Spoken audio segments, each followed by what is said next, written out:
Right now is the one moment that matters. Right now is the time to act on what's next. Don't just think about your future. Own it.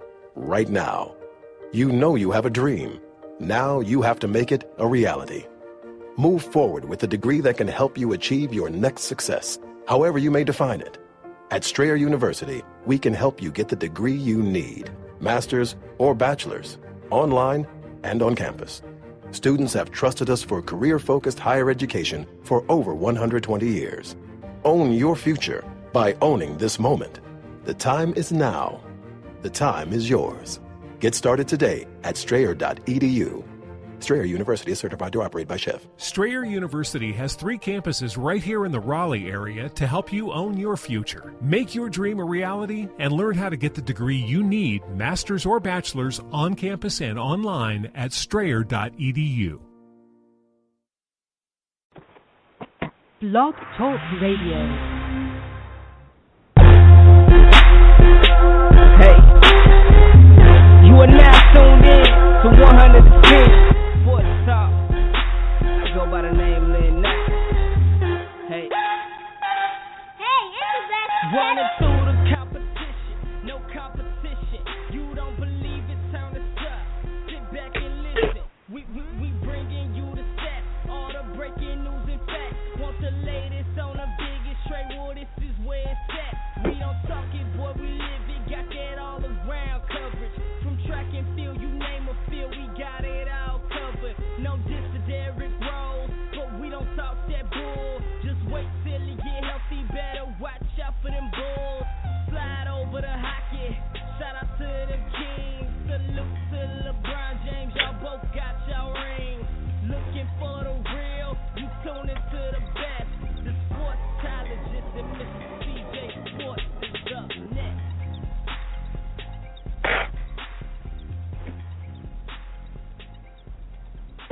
I want to welcome everybody to the 110 Nation Sports Show. I am your host, Mr. CJ Sports. You can follow me at CJ Sports 1. You can follow the 110 Nation at 110 Nation. Glad to be here on this Hump Day Wednesday. Yes, got a great show planned for you tonight. We got Shorty in the studio tonight, joining me tonight. How you doing tonight, Shorty? I'm doing well. How are you? I'm doing all right. Can't complain. Long, interesting day. So looking forward to having the show tonight. We got Dylan Martin joining us at 9:30. I'm very excited about having him back on the show, seeing how his season is going, see what he has going on, and also talk about his latest activities in collecting soda tabs for the Shriner. So looking forward to all that as well. Don't forget to check out our site over at www.the110nation.com. Also, check out our blog site over at www.the110nationsports.com. Don't forget, we are on iTunes, we are on Stitcher, we're on SoundCloud, we're on YouTube, we're on Spreaker, and you can also catch Mr. CJ Sports uninterrupted over on the Spreaker platform, as I do at least one show a day, anywhere from 15 to 45 minutes. It kind of varies. But it gives me an opportunity just there's no call in, there's no interruptions. As a matter of fact, the quality of it's even better than the BTR, and I actually do it from my phone. It's rather crazy, and it's fun. I get to have fun with it, and did another episode this morning, so you guys make sure you check that out. As we constantly post those shows on Facebook, so make sure you guys check that out. 10 o'clock, we're going to do our football picks as Week 1 gets started tomorrow night with the Pittsburgh Steelers going into New England to play the Patriots. It's kind of exciting time of year. I mean, it's football time. I mean, Football season. Football. I love football. I bet you do. What? I bet you do. That's not even a good comeback to that. I mean, most females like watching football. They like seeing the guys in the tight pants. no. And Most females like wrestling. I don't know about that. To see two grown guys roll around in their underwear, I don't see how that is a turn on to females. Because they're almost naked. But they're rolling around with each other. It doesn't matter. We don't watch it to watch fucking wrestlers. I mean, is that a fantasy of females watching guys roll around in underwear together? It's not that. It's just Instead of manly men being manly men and beating each other up in little tight white pants, it's more of a turn on to watch two guys roll around in their underwear. Football's a lot of padding. It's not real. I bet there's a lot of padding going on in wrestling too. Rolling around that underwear, they gotta compensate for something there. But 10 o'clock, we're going to be shooting our NFL picks tonight, so looking forward to having that opportunity. Like I said, it's the most wonderful time of the year. I mean, college football last week got kicked off. This week you got football, the NFL. Next thing you know, it's going to be the NBA kicking off, then the NHL, not to mention NASCAR one race away from their playoffs, and Major League Baseball is not too far off from being in their playoffs. Just a great time to be watching sports and, you know, really enjoy the opportunity.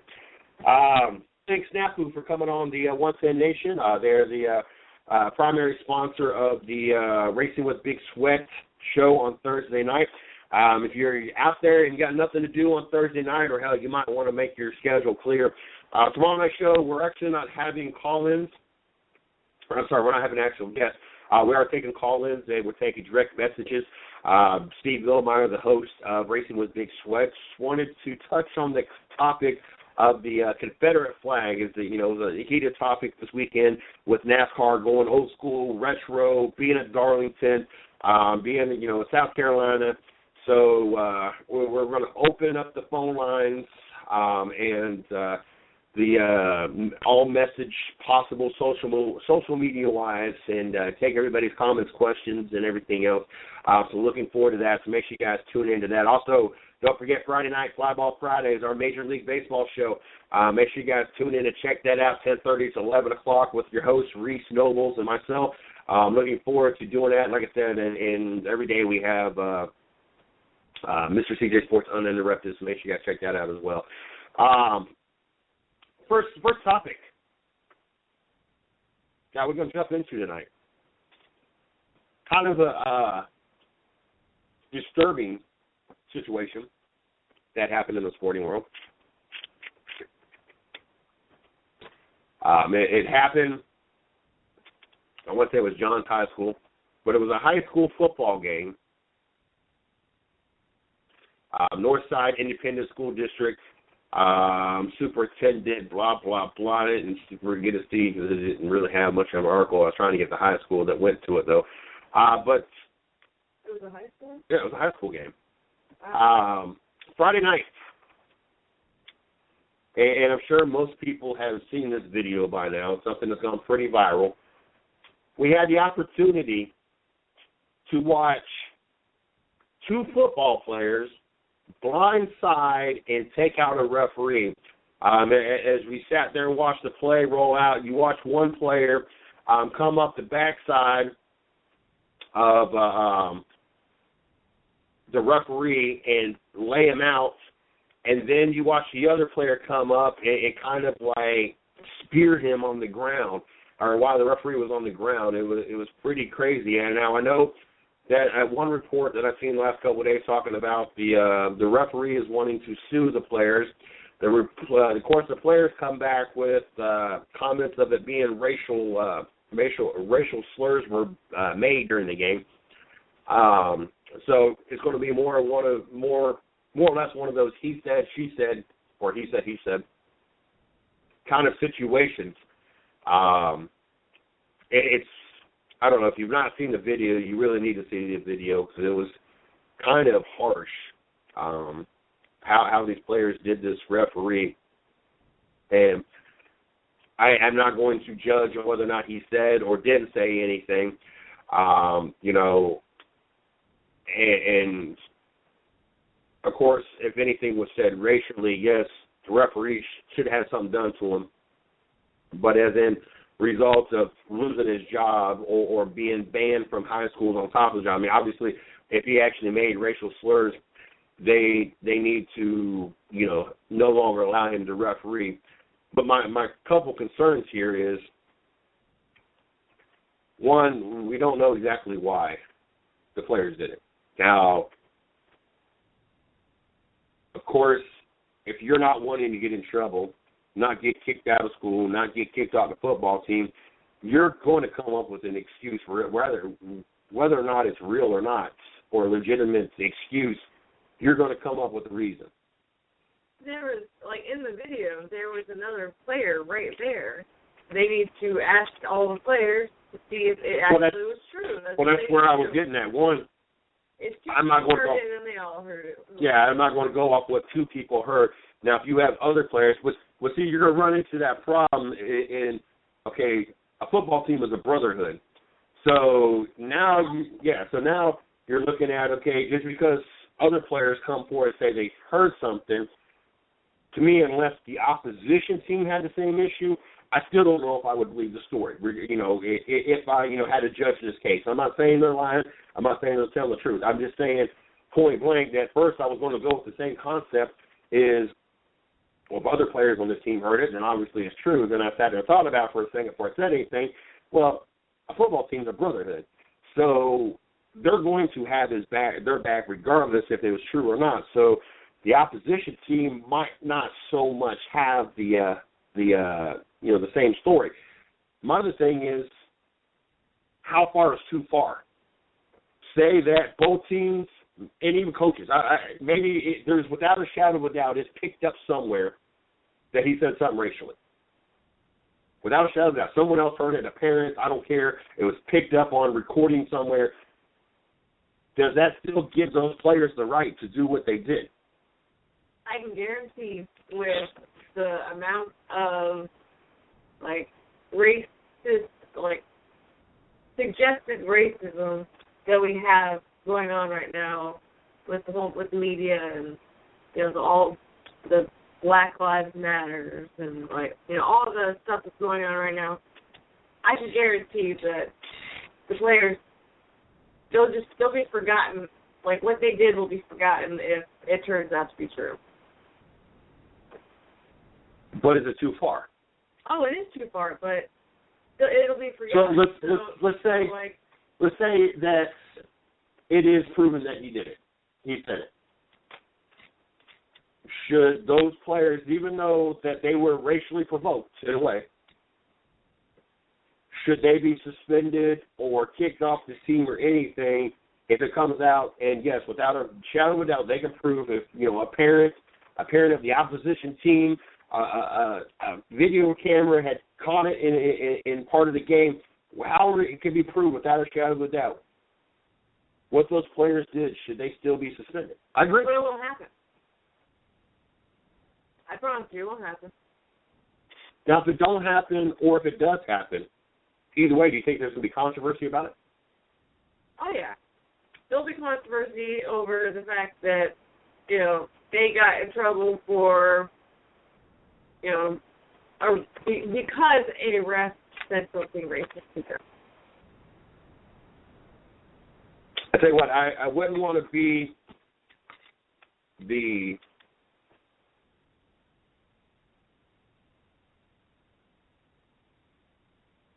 superintendent, the principal, or even the head coach at this point, or even be head of that town's league officials, because no matter which way this goes, it's not going to turn out good.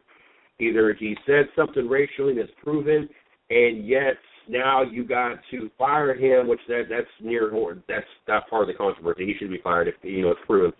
But now you got two players that either you let go because it was racially provoked, and you're going to piss off half the town because now you're just saying, well, something that is said pisses somebody off. They have a right to beat them up. But then you're going to have the other half of the town say, okay, but so we can't, defend our race or whatever the case may be. Either way, you're going to have controversy. But even more so, I think that it's going to be a lot of controversy because you're still, without the proof and without any way of proving exactly what was said, and you have to go based off what some players said, you're going to have a whole controversy there. So I sympathize with the superintendent, the coaches, the principal. and everybody involved, because higher up, not the referees for so much or the players, but everybody else has got to make a decision, because it seems like no matter what decision is made, proven or not, there's going to be backlash. And I would hate to have to be in that position where I got to make a decision, a best educated decision, especially if it's not proven that he said it. But either way, it's going to be tough. I completely agree. Now, wisely, what should have happened, and if we had better control of our kids, and parents learn how to actually discipline their kids and have control over their kids, and kids quit trying to act like a bunch of immature adults and exactly where they got that from. What should have had happened was the players go to their coach, their chain of command, their authority figure, and made a complaint, so that way the coaches could take care of it, versus you have a bunch of teenage ignorant idiots that think that they have a hot head on themselves, that they are thugged outs and gangster wannabes, or whatever you want to call it, and try to pretty much dismantle a referee based on whether he said or not said situation. And so, no matter what happens, the kids should be suspended and kicked off the team, because that is no way to conduct business, regardless of what's said. I mean, it was words. It's not like anybody laid a hand on them. It was just words. Regardless what was said about them or said about their family or said about anything, I have been a bouncer for many years. I have had my many run-ins with many people. I don't care what you say. I'm not going to lay my hands on you, because words is just words. And it really always just amused me, especially working on the club, listening to people get so highly pissed off and agitated and all wrapped up into what one person said. Like, it really makes a difference what someone else has got to say about you. It's just one person's idiotic opinion. But a lesson is going to be learned either way, a very valuable lesson. And it's a shame that parents don't have control of their kids. It's a shame that, innocent or not, there's going to end up being two sides, and it's going to probably divide a town and cause a lot of unnecessary tension, when either way it could have been resolved in a proper manner, and a nonviolent manner, and, everything else. But, we live in 2015, and it seems like no matter what paper you open or what news you watch, you have about 95% of it full of a bunch of dumb, ignorant people. So, yeah. I mean, I hate to call our youth dumb and ignorant, but that was what they did. Was there's no other word to describe it. Well, in keeping it PG-13 or PG, there's a lot of things I can say about how stupid those two kids were, and they just showed how immature and how ready they are not to be in the real world and be an adult. And obviously they need to go back to about middle school, maybe elementary school, instead of being in high school, because they showed how stupid they really are. And you can say what you want to say, but that's what it boils down to, is they're just completely ignorant and completely stupid. Crazy. We're a Buckeye house here. We definitely support our number one Ohio State Buckeyes. And every time I scroll through Facebook today, which not been a lot, I scroll more through here than I have all day long. Mm-hmm. But any time that I have looked at Facebook or anywhere else, all I see is how many people are all in on Ohio State Buckeyes. 12-0 this, national champions that, they're their only opponents. With Braxton Miller, this is going to be a walk in the park. I have never seen a team ever have so many people all in, and not only a team winning a national title, but running the table and going undefeated. Funny how you talk about the Ohio State Buckeyes as you're wearing NC State pants. Go on the record, they were clearance for a couple bucks. That's the only reason. I would never spend more than $5 on anything of anybody else's. Want to get that clear out there. It just blows my mind, and I'm amazed by how, I mean, Forbes Fab Four, Ohio State sets the pace, clear number one. Going into the season, they were a unanimous number one choice. No, don't get me wrong, not everybody's all sold on this. Arkansas coach Brett Bielema takes jab at Ohio State's schedule. And before you start jabbing their schedule, this is one of my big complaints, and yes, I threw Ohio State in there. Unless 75% of your schedule is against top 50, you have no room to talk. And I don't care if you play in the SEC like Alabama has done so many years. They've manipulated their schedule where they play 2, maybe 3 at most ranked teams, and the rest of their schedule is pansified. 9 out of 10 times, Big Ten usually has the hardest schedule out there. But Brett is not a big fan of the Big Ten, despite spending 18 years in the conference at various coaching positions, including 7 seasons as head coach at Wisconsin. Bielema, now the coach of Arkansas, is taking issues with Big Ten scheduling. I spent a lot of time in their conference. Bielema said the Big Ten during the SEC teleconference Wednesday.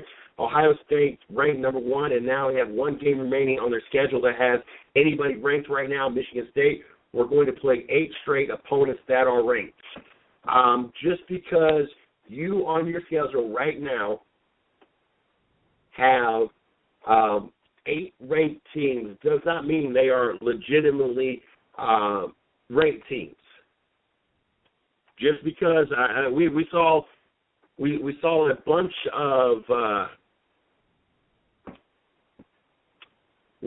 a bunch of teams in week 1 that had no business being in the top 25. So just because they started off the season ranked up, we see TCU ranked number 2. I mean, let's get serious. I mean, this is the coach that starts off the season playing UTEP, Toledo Rockets, Texas Tech. Okay, you got Texas A&M, but they ain't ranked either. Tennessee, who was ranked 25 going into week 1, but their defense allowed 557 total yards. Tennessee at this rate is not going to stay ranked. Okay, you got Alabama that's ranked, Auburn is ranked, UT Martin, not ranked. Ole Miss, highly overranked, but they are ranked. Is at 76-6 when they played nobody. What, they play Wolford or somebody? I forget who they play. LSU, of course, is ranked. I don't think Mississippi State's ranked. Missouri's barely ranked. So you might, when it's all said and done, Arkansas, you might have Alabama, you might have Auburn, LSU, maybe Ole Miss. You might have Oregon. You claim an 8, but you might have 4 ranked teams that you will play. Tennessee is still whether or not that defense actually stops anybody, because when you play nobody and you allow 557 yards, 443 yards in the air, hey, you're not going to stay ranked very long. You're going to have an opponent that's going to put up the points with those 500, almost 600 yards that you're not going to be able to keep up with, and those losses are going to accumulate where you're not going to be ranked. You might have the season, you might end up playing 4 ranked teams when it's all said and done. So don't get your panties all wadded up. There's a reason why you're not ranked very high. So don't go there. Don't be that way about it. Don't get hurt. The SEC created it. The SEC taught the world how to pansify your schedule so you're ranked. If your team is not that good, as it proved last year for Florida State, when it comes to the playoffs, it'll show its ugly, it'll rear its ugly head. You will get put in your place. The SEC perfected it. Alabama did it for years, played 2, maybe 3 ranked teams, and LSU, yes, would always be a highly ranked team, but they would always be 1-2 or 3-4 or 2-3 or whatever. So whoever lost, it didn't hurt them none. Then the ACC learned how to do it. And I told y'all for a couple of years now, I wish that I wasn't hating on the Big Ten or hating on the SEC, and that I wasn't hating on the ACC. I was just mad that the Big Ten didn't do the same thing that the SEC and the ACC did. At Florida State, they pansified their schedule, ran 2 good years, but once it mattered and they actually had to play somebody, they couldn't handle it. Ohio State, Virginia Tech, that was a gimme game. There was a rematch of last year. They came into Columbus, the Horseshoe, and beat us. It was one of those things that, okay, they're a legitimate, opponent for Ohio State last year. Okay, let's go ahead and rematch it. Okay, yeah, we got Hawaii, we got Northern Illinois, we got Michigan, Western Michigan,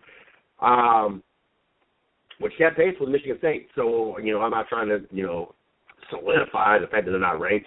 Indiana, who knows where they'll be at. Maryland, with their making their move to the Big Ten, you never know, but still not ranked. Penn State, you lost to Temple, we're not going to worry about you being ranked. Rutgers as well. Minnesota, about beat TCU, 23-17. Legitimate opponent, has been in the top 25. There's a chance that Minnesota will be in the top 25. Michigan State will be in the top 25. Who knows with Illinois, and who knows with Michigan by that time. So, yes, we have one, maybe two. So you got two more ranked opponents than Ohio State. It is what it is. We learned that from you. The Big Ten picked it up. Look, SEC could do it. The ACC can do it. Why not the Big Ten? Yes, do I approve it? No, I don't approve it. Ohio State, you should be playing. You should have had Wisconsin. You should have had Nebraska. You should have Michigan State, and we'll give you Michigan for a team that's pretty good. Is not the worst of the conference. Those should have been your four interconference games that should have been tough ones. Now you get four more games that are gimme games in your conference. So that gives you your Penn State, that gives you your Indiana, that gives your Illinois, and you throw another one out there, I don't care. Then that gives you four out-of-conference games that can be gimme games, unless you pull two of, you got to have 8. So what I would want to see is 6 tough conference games. So let's go with Michigan State, Nebraska, Wisconsin, Northwestern, and let's throw in Minnesota, legitimate opponent. Give me 2 give-me's. So your Penn States and your Marylands or your Indianas or whatever, and that leaves you 4 other games. So 2 of them need to be against legitimate out-of-conference games. Say you're a top SEC team in Alabama, LSU, or on Oregon, or someone that is ranked. So 2 of those, and then 2 of the gimme games. Your Hawaii, your Northern Illinois. That's what the schedule should have been. You're number one. You knew you was never going number one in the year. At the beginning of the year, that's what your schedule should look like. And now, Arkansas, you want to complain all you want. You got 4 tough opponents. Outside of that, you don't have 8. So until you man up and you have 8 out of your 12 games against legitimate opponents, you're really parking up the wrong tree, especially for the fact that the SEC created this whole let's Pansy Fire schedule, let's get through the season and win us the national title. Alabama did it for years. Nobody in the SEC complained then because they were also doing the Pansy Fire schedule. Nobody really complained when the Florida State, even though I was bitching, moaning, and complaining when Alabama did it, and was doing it when Florida State. You need to quit hating on Florida State. But sure enough, as soon as Ohio State goes into the season number 1, after they prove themselves, after the fact that they shut out Wisconsin in the Big Ten Conference, after they spanked Alabama, after they spanked Oregon, they done proved what they needed to prove. Yes, I don't agree with their schedule, but now all of a sudden the world, the SEC, the ACC, now have issues with Ohio State's schedule, even though for years they have been doing it. But when it's done back, when a team that is probably not going to lose a game and coming off a national title and going to be repeat national champions, now all of a sudden these other conferences have an issue with it. And it just blows my mind that they even have the audacity or the balls to even say anything about it.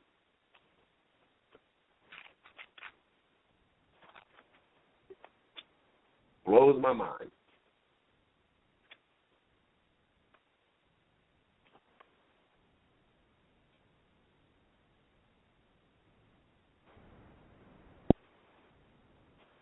We got Dylan Martin joining us here at 9:30, just here in a couple minutes. Looking forward to having him on the show.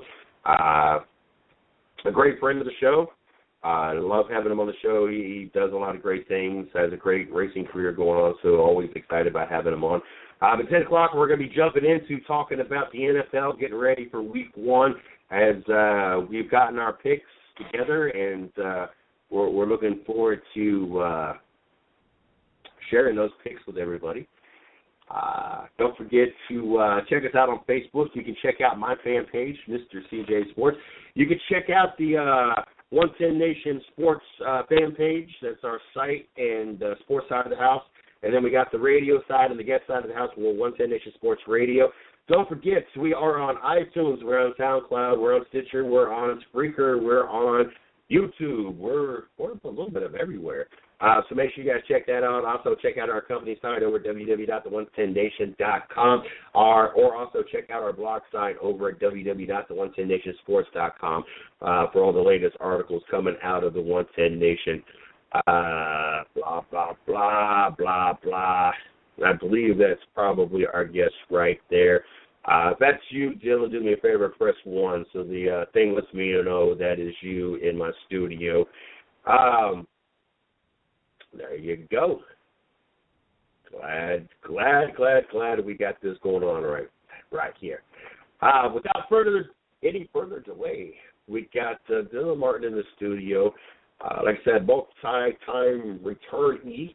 Always a great time. I love being able to talk about the fact that when we first had Dylan Martin on the show, anything I asked and pretty much everything I asked was one-worded answers. Then we got to the point now that we get him on the show, and all my questions turned into stories. So I love the fact that over the last year or two, he has really come out of his shell and has really embraced every opportunity he has, talking about what's going on over Dylan Martin Racing and everything he has going on in his life. And it's really cool to see this young, talented driver kind of develop into a true racer and growing into being the man that he's become, and it's really cool. And this is coming from someone that's hundreds of miles away, and you only get to talk to him every few months. But you just see from day one to where we're at now when it comes to him coming on the show, how much of a difference he has grown into and being comfortable with doing interviews. So it's really cool. But without any further delay, we got Dylan Martin in the studio. How you doing tonight, Dylan?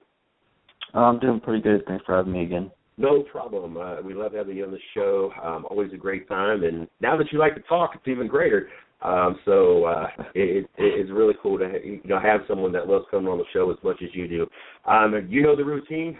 Before we jump into everything, I want to give you an opportunity to plug your social media, your guys' sites, sponsors, all that jibber-jabber stuff. So we get that knocked out of the way, and the listeners have an opportunity to get to know you better and keep up with you and your career in the season. You can follow me on Twitter. It's at DylanMartin07. Instagram's also at DylanMartin07. And then my Facebook page is Dylan Martin Racing, LLC. And then my website's Dylan Martin Racing. But I got quite a few sponsors I want to thank for this year that we've had. Blackwater Integration, ProCare Auto.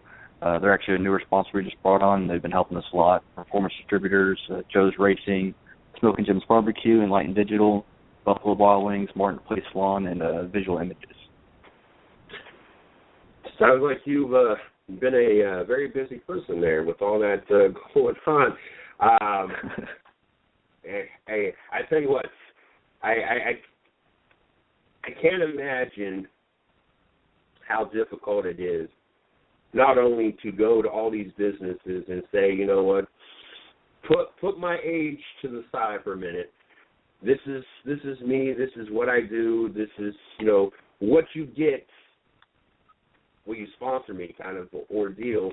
Not only do it, but to have the courage. I couldn't imagine at your age asking people for, the commitment and the dedication to what I envision I can do, and I know what I can do, but now I need you to believe in me.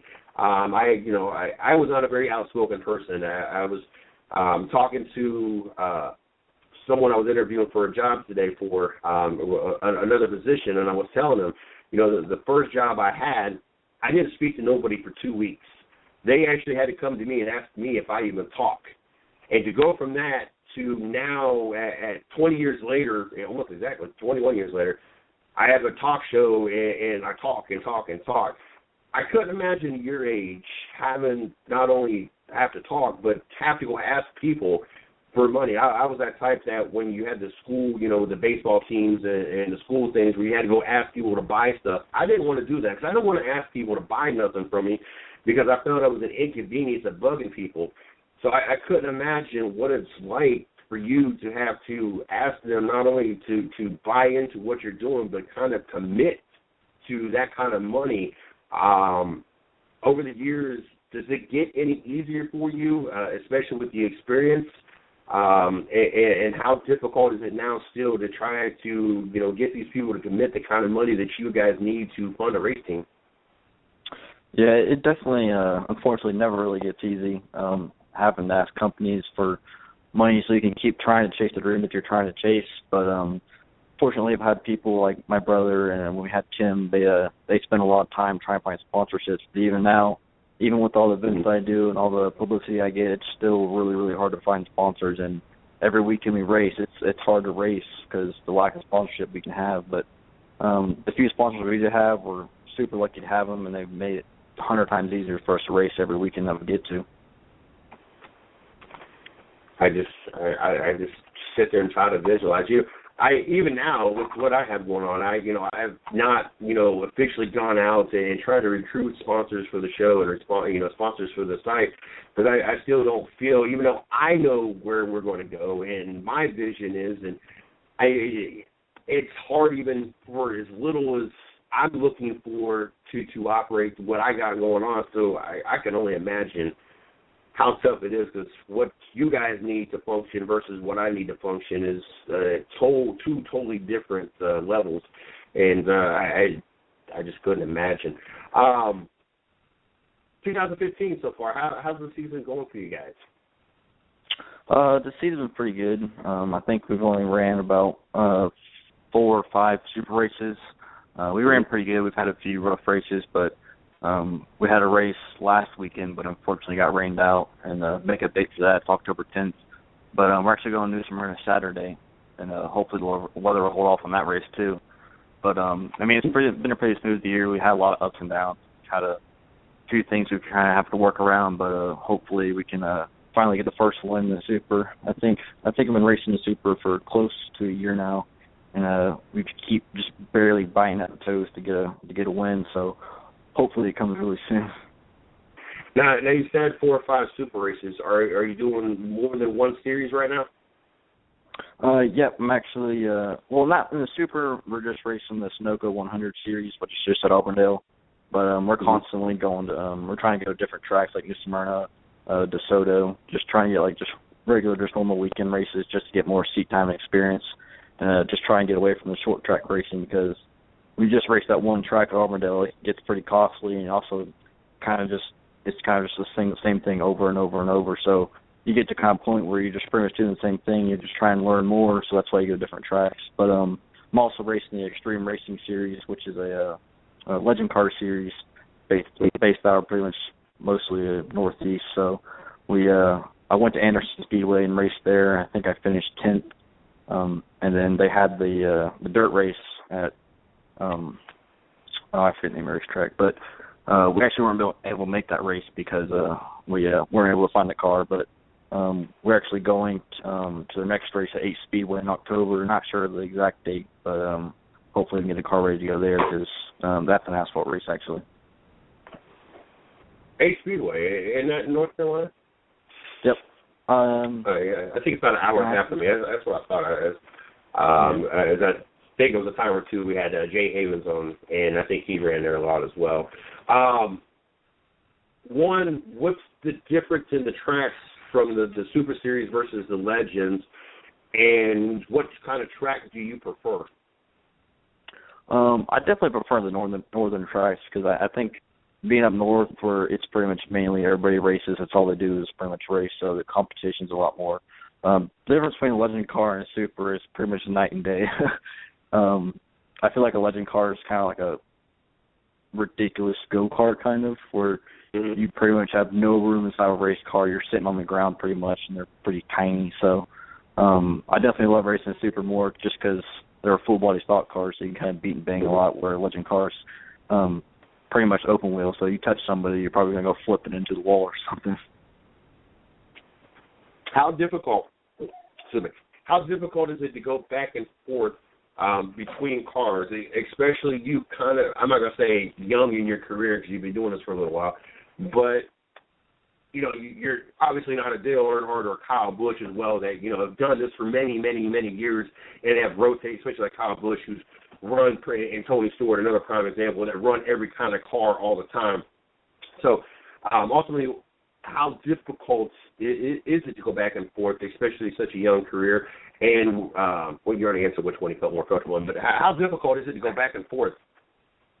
Honestly, it's not really too bad. When I raced at Anderson, that was the first time I've ever been in a legend car, so I had kind of had to get used to it. But it's not that really big of a difference because racing a Super, there's not really many cars that are faster than a Super, so whatever car that drives is going to be slower and not really going to react as fast. So it's not really as hard. It's just when you jump back into a Super, you kind of just have to get your habits back because if you try and drive like another car, you're never going to be the same. So it's not too hard. It's just getting things back to how they were before. So for those that are kind of not race and, you know, not too hard, would it be more such as going like from maybe I'm trying to use cars that you would probably know and try not to get complicated. I guess simply, would it be like going from a Camaro to a Mustang versus going from a Geo Metro or a, what's that Toyota, the Prius? Is it more like going from a Prius to a truck or kind of going like from a Camaro to a Mustang? It's like going from a Camaro to a Lamborghini. Okay. I just try to kind of visualize how much of a difference it really is.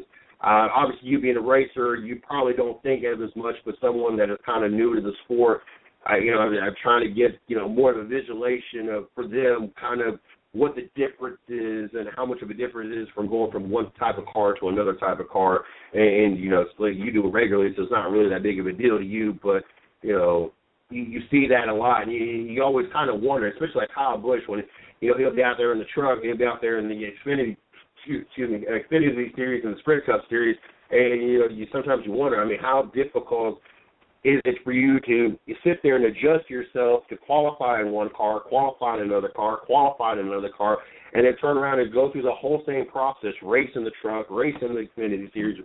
I know there's got to be some, big differences. Obviously, with the truck, with the weight differential and everything else, and then you go from Xfinity to Sprint Cup to the horsepower difference. I'm trying to kind of let everybody kind of have the same relation in the differences. Trying to kind of where I was trying to get with that. So going from a Camaro to an Lamborghini, it's kind of a good example. When I was asking about the tracks, are you more of a short track, kind of guy, a high bank short track, medium sized track? When I was asked about that, not so much the location, kind of curious what style of track you're more a fan of when you're out there on the track. Personally, I think I'm better on a short track like Auburndale, which is only a quarter mile, pretty much no banking at all. But I would have to say my favorite kind of tracks would be like a 3/8 mile where it's pretty long straightaways, really banked and stuff. But I kind of just haven't really figured those tracks out, especially up north, because pretty much all the up north tracks are that size, if not even bigger. So just trying to figure the line out there because the corner speeds are so much faster, and just really because those tracks you can push the car a lot harder than can a short track. Pretty much at a short track, what Tony says, you have to slow down to go fast, where at a bigger track you can kind of push it a lot harder and try and get all you can. So I think the bigger tracks are funner, obviously just because they're faster, but I know I'm better at a short track. Gotcha. Into the year, into the fall, does your season go? Honestly, I am not sure at all.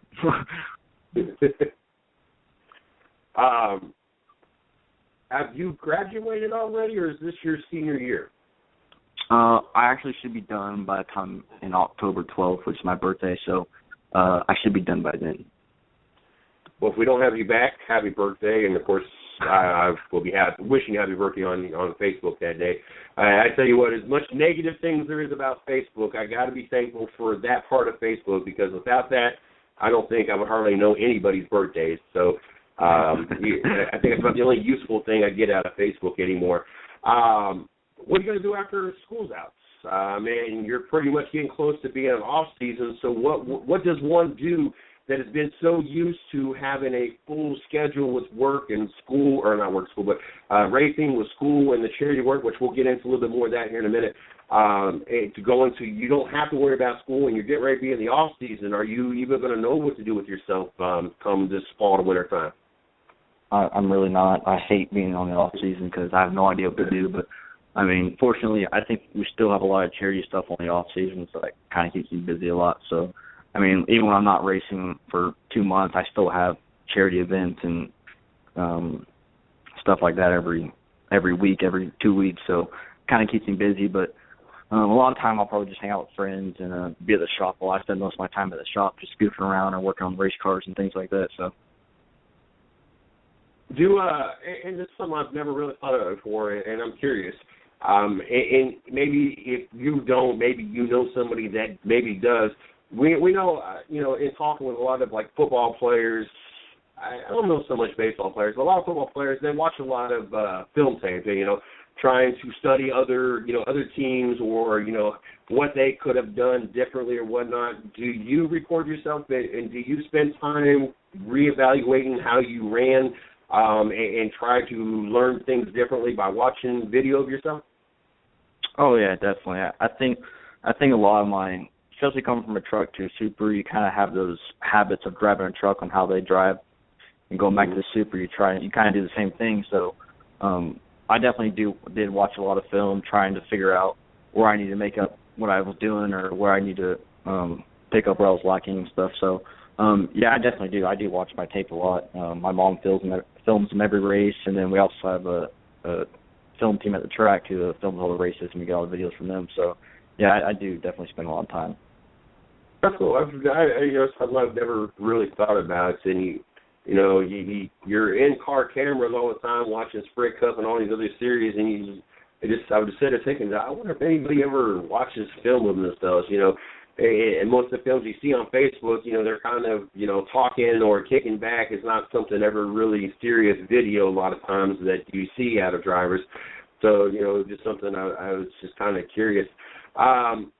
2016, is there any plans, anything going on that you guys know it confirmed yet, or is the whole planning process for 2016 still kind of underway? 2016, we're definitely going to try to start traveling more up north. This year, we're going to trying to hopefully get the Snowball if we can find some really good sponsors. But next year, Snowball will definitely be a big goal for us. But we're going to start racing a lot up north, Mobile, Georgia, Concord, and places like that. So for 2016, we mainly travel and just try out the different tracks and different competitions. So, how big of a deal is it for you to be able to run at the Snowball, and how much would that help your career if you got that opportunity? The Snowball is a huge deal. It's pretty much the Daytona 500 of late model racing. You pretty much get all the NASCAR guys there racing. To make the race, I think from first place to 30th is only split between 3 or 4 tenths of a second. So just to make the race is a huge ordeal. But the amount of publicity you get, the amount of notice you get there is pretty much, you can't get that much racing all year round traveling to every track. So the Snowball is definitely a huge race for everybody. How tough is it to get into it? You don't have to give me exact figures, but financially, but also is there certain requirements, or is pretty much as long as you got the money to flip whatever bill it costs to get in there, you could get in there? Pretty much. I keep hearing don't show up unless you have $40,000 to spend that weekend. So unless we can find sponsors, yeah, it's pretty ridiculous. I think you have to have at least 10 sets of tires just to be competitive there. Now, if you went, would it be in the Supers, or would it be in the Super Series, or just a late model? What kind of car would you run, and do they have different series when they run? I've heard of the Snowball, but I've never actually sat and watched the whole event that's gone on. I've seen bits and pieces of videos of people arguing and fighting after, but I've never really sat down to kind of get the whole experience. Did they run a bunch of different series out there, different styles of cars, or is there one specific, and what series would you try to participate in if you went? The Snowball actually has two races that they run.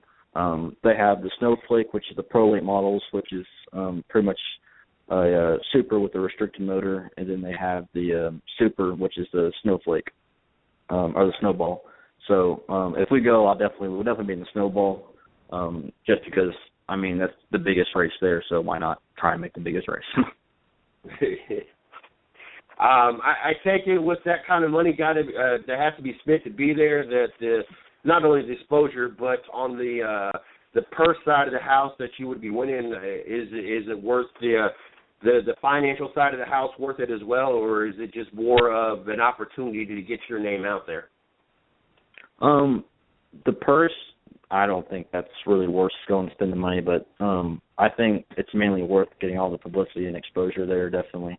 I mean, I don't think that unless you're going to win the race, you better show up with a $150,000 race car. So, I mean, just to make the race, you get so much exposure. So it's definitely worth it, but it's not worth to spend the money to try and go win the race just to make the money. Gotcha. Definitely hope you guys are able to rally up that kind of fund. That's a lot of money just for one race, especially to what normal weekends you guys are spending anyway. So I can only imagine.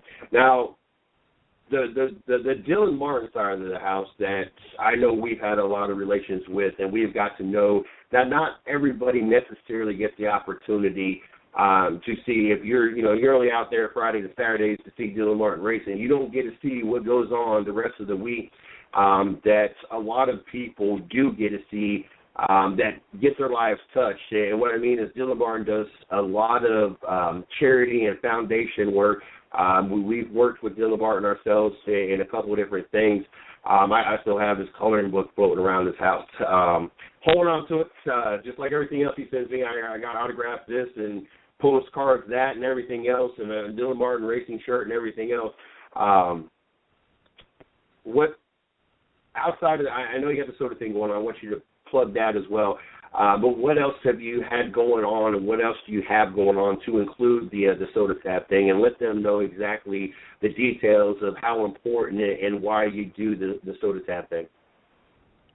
We actually have a lot of stuff going on right now, definitely including the Soda Tab, which is a pretty big thing for us. We actually just went to the Shriners Hospital yesterday and turned in about 70 pounds of Soda Tabs that were given to us by fans. So we collect Soda Tabs once a month. It's a contest we have where you send us in the most amount, and we'll send you a gift basket with T-shirts and hero card and things like that. But we send them to the Shriners Hospital, and they actually turn them in and use the money they get from recycling to update their offices and their hospital rooms and things like that. So we definitely do that every month to try and help them out as much as we can, because I mean, they help out a huge bunch. We get a lot of exposure going there, helping the kids, talking to them, and things like that. So if you go to our website or go to my Facebook page, Dylan Martin Racing LLC, if you send us a message, just let us know where you are, and you guys can send us Soda Tabs all you want, and we'll collect them, put it in a contest. And if you send us most, you'll get sent a gift basket of all of our racing apparel and things like that. I don't know. I know Miss Lee said something when she sent in a message about the Soda Tab thing. Let your PR person know that make sure she sends her over some stuff so I can translate that and put it into the website and also promote it on the Facebook. I would like to try to get back to being involved like we were. Maybe not as lucky as we got last time with all the bags we had, but definitely try to get involved, especially since I've worked more and more with a couple local bars doing bouncing and security for it. See what we can help do at this end once again, now that everything's kind of calmed down. You guys and I had a chance to follow Dylan Martin. Dylan does a lot of charity work. I don't think I know one single driver, athlete, or even probably person that does as much charity work and foundation work as Dylan Martin. And it's just an inspiration because, you know, before we had you on the show, we were sitting there talking about the two high school kids that kind of tackled and kind of speared the referee, regardless what was said and not said. You know, it was still wrong either way, no matter how you spin it. And to go from that and see kids that have no discipline and no care of the world, and then have you on the show and know all the stuff that you do that, you know, yes, the people in your life know it, but, you know, the race fans that just see you on Friday and Saturday nights, or the casual fans, don't get the opportunity to know and get to witness it. And I tell you what, you know, we try to do as much as we can, but to have someone like you that comes on the show regularly and us be friends on Facebook, and I get to see on a regular basis all the things you do, just makes us be inspired to do just that much more, and all the stuff we do. Because, you know, I'm sorry, but I can't have someone at your age, 17, 18 years old, showing, you know, someone such as myself being a grown-up, and you know, do more than me. And, you know, I know it's not a competition, but I just wouldn't feel right. You know, I'm an adult and I should be doing more. So it's great to see someone so young, first of all, graduating early, having the career and the goals you have, but even more so using your status and your opportunity with all the exposure you get to do all the great things and the good things you do. It's just a really cool thing and everything. 2015 season, high points of the career of the year for you, and what's one moment that you wish you could just get back and do it over? I would say my high point would be my first race. I think I finished fourth in the Super Late Models, first time I raced it.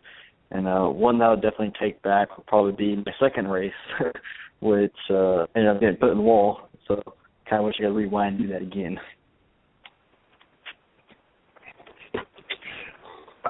It's always interesting to see the highs and the lows of a year. You know, some people, you know, they're quick to throw out the highs, but when you got that moment that you wish you could take back, they kind of want to shy away and not. You know, they've been trying hard to put that moment behind them, and then it kind of brings it back out. With all the changes that NASCAR has done, and I know you're a busy person, and I think I ask you every year, every show you come on about what's going on in NASCAR, and I know you're so busy you don't get to keep up with it, but one thing that kind of affects you is the constant change that NASCAR has been making. You know, with the chase, they've changed the format to having the chase and then changing the chase format. But more so what they've been constantly doing with the cars, with the packages and everything else. And obviously your ultimate goal is to be in a NASCAR. Did you like what basically the fathership, the supreme level of your sport is doing to constantly keep the sport competitive? And is it one of those things that kind of trickles down to you guys and you guys see the effects of some of the changes, or does it even trickle down that far? I don't really think their changes don't bother me much. I don't really like the chase format. I think most points you win. I don't think we need the playoff thing, all that, where when you win one race, you get a chase. So all the underfunded teams don't really get to make it. So, but their cars, the changes to the cars, that doesn't bother me. I think I actually like it a lot better. I think every time they change it, you get a lot more pack racing. You get closer door to door instead of people being strung out. So I think it doesn't really bother me much, but some other things do trickle down to us, like Brett Keselowski taking a picture on the Daytona 500. Now we can't have our phones in our cars or we get disqualified. You got to think that your professionals above you for all that stuff. One more thing. This racing is, in my opinion, and of course you're going to say the same thing because you're a race car driver, but my opinion is the most competitive sport. You're talking, there are hundreds of thousands of young adults, kids that are doing the exact same thing you're doing on a Friday and Saturday night. To ultimately move up into the K&N Pro Series, yes, you got your East and your West and a few variations, but going from the number of people that can do what they do on Friday and Saturday nights to get into the K&N Pro Series is a smaller number. Then the ARCA Series, you start getting lower numbers. And then you get in the Truck Series, even lower, the Xfinity Series. But the ultimate goal for these hundreds of thousands of young adults, well, I'm not going to say young adults because they range anywhere from, I think I watched a video today, a 12-year-old wanted one of the tracks on a dirt track, Hut Pit Speedway or something. It set a 61-year record or whatever. But anywhere from 10, 12 years old out there to 60 years old out there on Friday and Saturday nights, you guys are ultimately fighting for 43 spots, and that is it. This is not the NFL where there's 53 spots on 32 teams. There's only 43 spots at all. And half of that field, they're not going nowhere until they retire. Your Jimmy Johnsons, your Jeff Gordons, your Kyle Bushes, they're not going nowhere. Not until they're ready to retire. So you're ultimately, honestly fighting probably for about 20 spots, and that's it. How competitive and how competitive do you have to be to get one of those few spots that are even really available for you in something that you are shooting for? It's extremely competitive. It's hard, too, because, most of the people aren't going to make it thinking about thousands of drivers and teams that are trying to get to the same place. Most of them aren't going to make it. So teams are out here, and pretty much the only way to make them now is money, sponsorship. So that's the only way you're going to make it. And if you don't have any of those, you can be the best driver in the world, and you're not going to get the spot, no matter how hard you try. So it's pretty much now luck and money to get there for the right person to see you. But, you're not going to find out if you make it unless you don't start trying. So, as a driver, do drivers even think about, I didn't really think about that until a couple weeks ago, and I've asked a couple of drivers that, and they talk about how competitive it is. But do drivers even think about that? Do they think of the fact that there's hundreds of thousands of drivers that start off in the go-kart series and work their way up, and you guys are ultimately fighting for maybe 20 spots? Does that thought ever cross your head that, yes, this is a very competitive sport and it's a very expensive sport to be in, but there is a very, very limited opportunity to get to the level you all want to get to?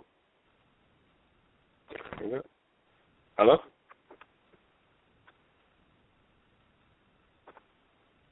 You got me? Now I hear you. You got me? I don't know what the hell, I don't know what happened there.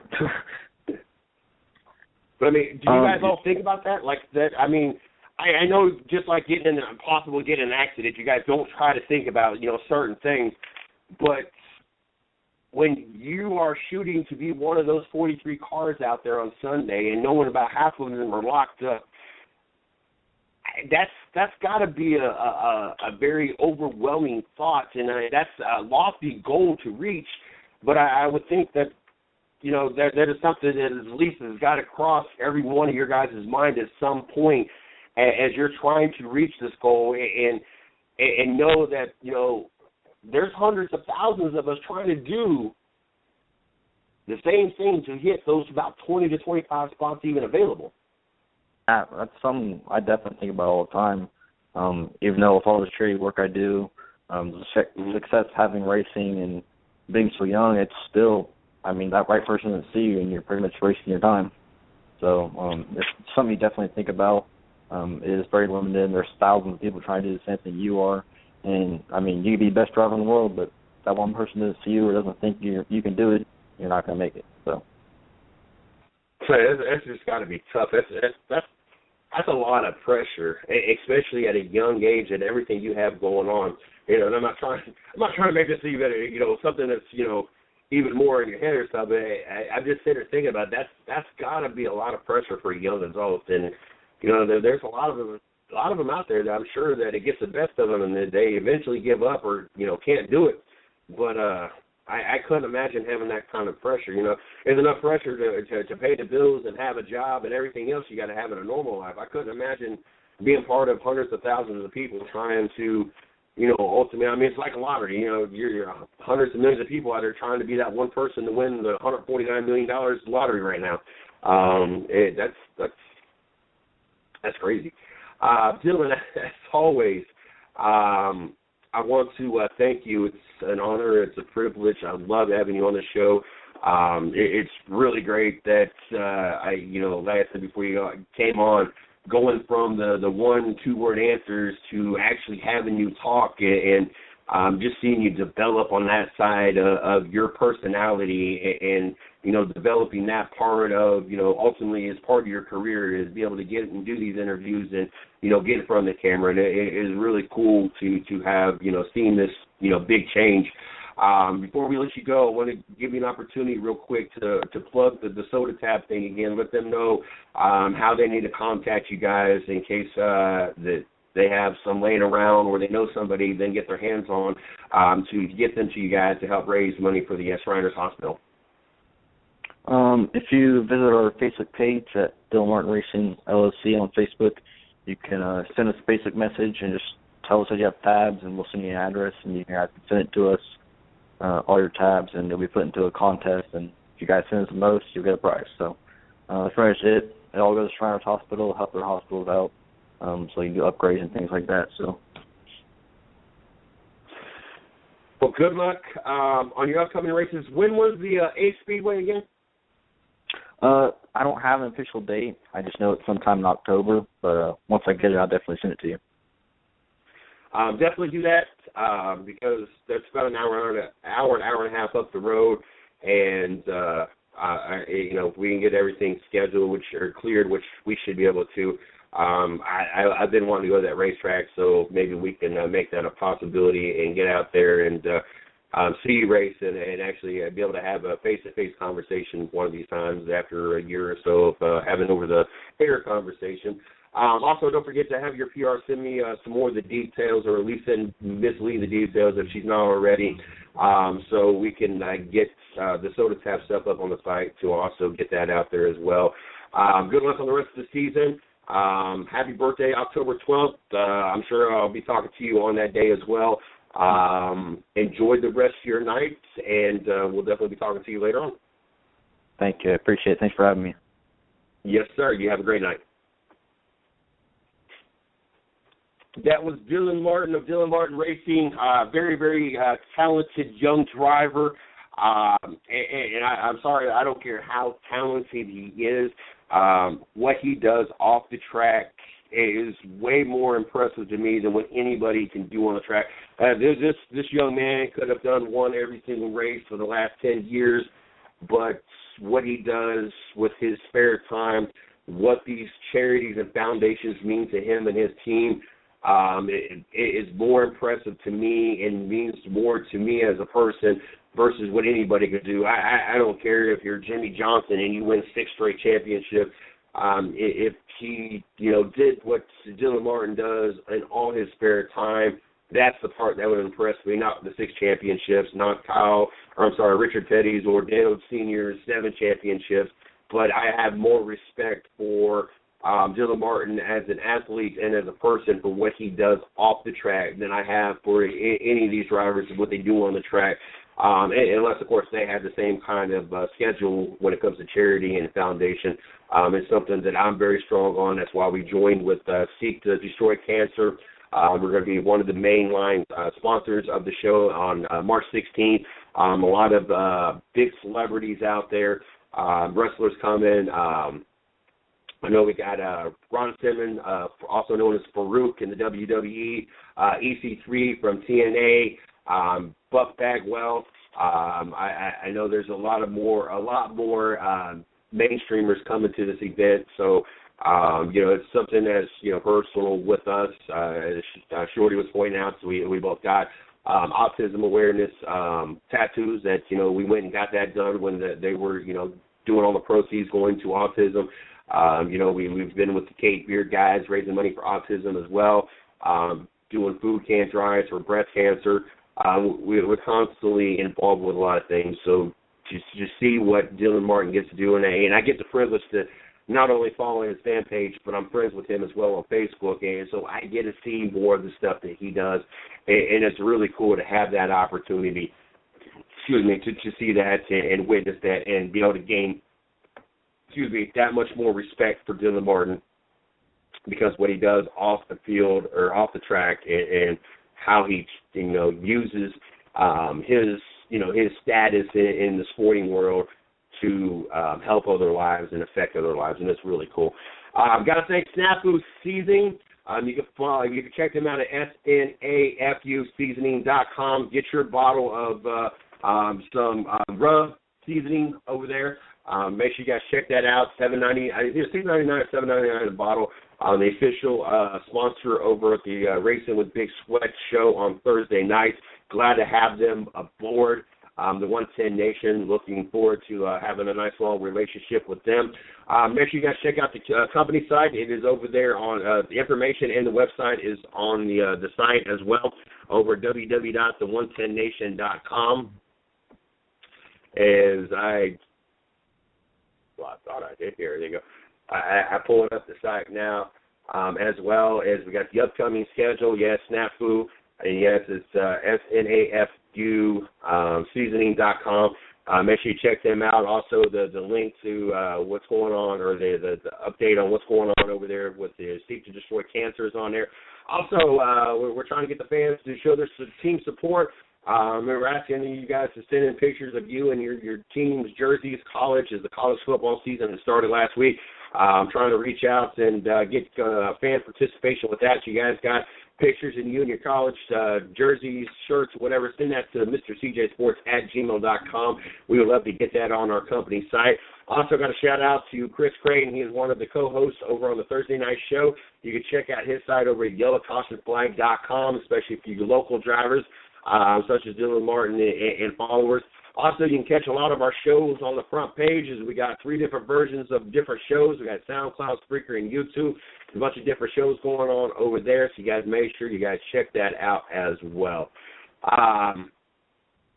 Tomorrow night kicks off the NFL season. And, yes, it does. And, unfortunately, you're going to have to be at work. You'll probably be at home wrapping up the third, fourth quarter or so. So you'll be able to catch the rear end of that game. I'll have the opportunity to watch the pregame, the game, the postgame. We'll have to do the show. I got to actually pay attention to the show since we're not going to have call-in guests, and I got to participate in Racing with Big Sweat this week. The last few I just had to listen so I could watch whatever. This one I actually got to pay attention as I listen. But I get an opportunity to watch Game 1 of the NFL season. Looking forward to it. But you know a game I get to watch? What game do you get to watch? I get to watch Cleveland play on Sunday. Because I don't have to be worse on fourth. Do you get to watch the hopefully the Cleveland Browns game? Well, the Cleveland Browns game probably won't be on TV. It's not here in North Carolina.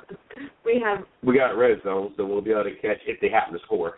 Or if the Jets happen to score, and we'll talk reasoning behind why I said that here in a second. But what we're going to do is we're getting ready to spend the rest of the show going through week 1 and picking our picks. And Shorty's going to tell me who she wants. I'm going to tell you who she picks, who I'm going to pick. And we'll tell you a little reasoning. Well, strange not last week. There's a current week. Kind of a little bit of reasoning behind why I pick who I pick and what I got to say about that. So I guess we're, without any further delay, get ready to do this. She's wrote down her picks, and while I was interviewing Dylan Martin, she was over there trying to be very selective about her picks and see who she's going to pick and write them down. So I'm sure she's got some, and now she's trying to compare picks amongst her. So you got yours all here. I'm going to hide mine back here. There's no changing answers here. No changing answers. No changing picks. Game 1, you got the Pittsburgh Steelers and the New England Patriots. The Patriots are at home.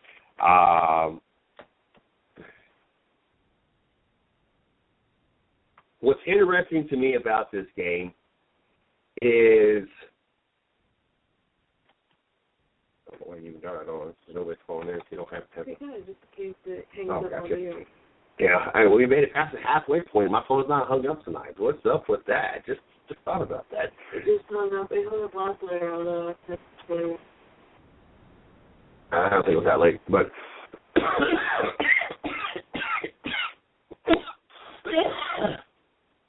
still not got over this cold officially yet. But anyway, interesting game. And the fact that there is off-field focus on both of these teams that is really unnecessary. Pittsburgh Steelers, you got the whole Michael Vick and the dog thing. Sorry, League, and if you listen to Mr. CJ Sports Uninterrupted, you'll know where I'm about to go with this. But you can't have you guys protesting can't be excited about the fact that Adrian Peterson's back on the field and looking to see if Ray Rice is going to have a team that's willing to take him on, but not approve of Michael Vick being on the field. I'm sorry, you just can't have it both ways. You can't eat your cake and your ice cream and your milkshake and your gummy worms and everything else that you want to shove into your lard-ass mouth. Let's go with it that way. I'm sorry. All those things. But I'm sorry, but if you have a problem with Michael Vick, who did what he did, and I don't approve what he did with the whole dogfighting thing, but if you have an issue and don't want him on your team or in the NFL because of what he did with dogs, but have no problem with Adrian Peterson, who beat the crap out of his kids playing football this year, or don't have a problem with Ray Rice getting put back on the team if a team decided to pick him up, even though on video you watch him beat the crap and knock his wife out and drag her out of the elevator, then you really have some serious issues, and you really need to go crawl back underneath the rock and hope a Mack truck comes and runs it over while you're underneath it, because you got some serious moral issues. But anyway, then you got the New England Patriots side of the ball, who the whole Tom Brady saga is still going on allegations made by two teams that were butthurt with no proof anywhere, and the court system pretty much said, you know what, you got no proof, let's just dismiss this, there's nothing y'all really can do, because it's all based on speculation on two butthurt teams. Unfortunately, yes, there's a lot of attention off the field instead of the attention put on the field. But with that being said, you got a Pittsburgh Steelers team that is still trying to euthanize itself and become more and more relevant, not only AFC North, but the AFC period. And you got a New England Patriot team that is now highly pissed off because all eyes are on them for no reason at all at this point, and they have a point to prove. AFC East is already the New England Patriots to lose. I don't think anybody has anything. I'm not going to say he's run the board, but there's a lot of people in the same boat as I am that says the New England Patriots are going to make everybody wish they would have just left them alone this year and let them have an offseason in peace and concentrate on being Super Bowl champions and maybe get off their game. Instead, you woke up an angry bear. You pissed off a lot of people in this organization, from the NFL to the critics to the haters to everywhere. There is no doubt in my mind the New England Patriots are going to embarrass the Pittsburgh Steelers at home Thursday night. New England Patriots. Oh, you did a good job. Pat you on the head. There you go. Pat me on my head. Next game on the target, Sunday, 1 o'clock. You got the Indianapolis Colts rolling into Buffalo. I don't care who you put back there, the quarterback. I don't care if it's Tyrod. I don't care if it's EJ has no business being in the NFL manual. I don't care if it's Matt Castle that you guys dropped and then re-signed because, I don't know. Your quarterback situation is horrible, and you have nothing for Andrew Luck in that offense of the Indianapolis Colts. I see no problem with Indianapolis going in and putting Buffalo flat on their rear and letting New England have a one-game advantage over the Rex Ryan and the Buffalo Bills. I got Indianapolis. Who do you got? I got Indianapolis as well. There you go. Snooky. Green Bay going into Chicago. I got Green Bay. You got Green Bay. Yeah, Aaron Rodgers is 11-1 against the Bears. So. Even without Jordy Nelson being out there on the field, the only 11-1 don't even mean nothing. Jay Cutler is still the quarterback of the Chicago Bears. Green Bay wins. That's all you need to know. That is all you need to know. Jay Cutler is still the quarterback. Seattle goes into St. Louis. Yes, Jeff Fisher has worked hard at turning this St. Louis Rams team around. They've been in the NFC South and possibly would have made the playoffs. Just short of making 500. They didn't take a 500 record to win the NFC South. Seattle kind of shoots themselves in the foot with ridiculous contracts that they had to give up. A team that is seeing its last few good runs in the NFL because this salary cap and the big headness of their veteran players is ultimately going to cost them Super Bowl or possible Super Bowl rings because they're getting greedy. But with that being said, there's no doubt in my mind that the Seattle Seahawks are still the better team at this point. The salary cap and the money is eventually going to catch up with them, but it's not going to catch up with them this year. Adding Jimmy Graham just gave Russell Wilson one more target. Marshawn Lynch back at least for one more year. A lot of positive things that did happen in the offseason. I have St. Louis going into St. Louis, or I have Seattle going into St. Louis. Seattle wins. So St. Louis. I didn't really think St. Louis. I'm from Washington State. Of course I want Seattle. Don't tell everybody that. Shut up. You can keep that one to yourself. Not everybody. You don't want to embarrass yourself. Embarrass myself. Washington State.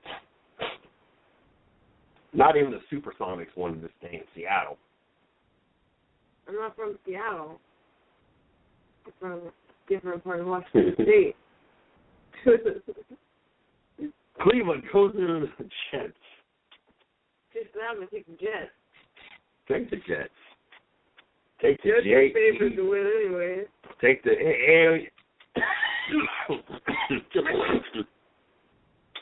Yeah, choke on the Browns.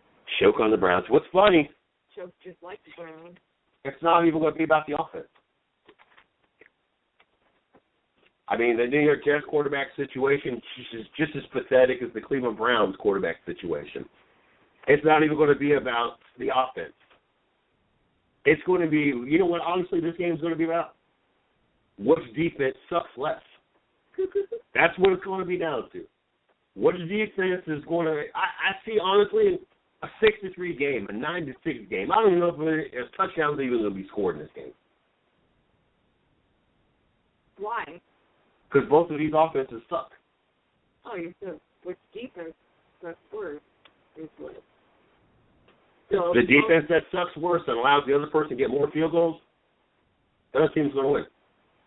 So I'm saying the Jets defense is going to suck worse than the Cleveland Browns defense, and Cleveland's going to out field goal the New York Jets.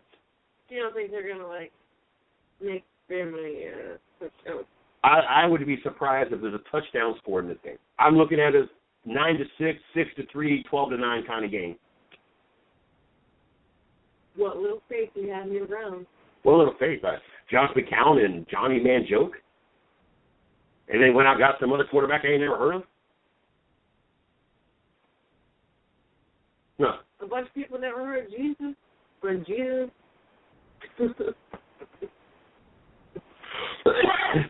You need Jesus. I'm not talking about... Yes, I know. You were talking about the movie we was watching. I'm talking you need Jesus. Anyway, Miami and Washington. Miami.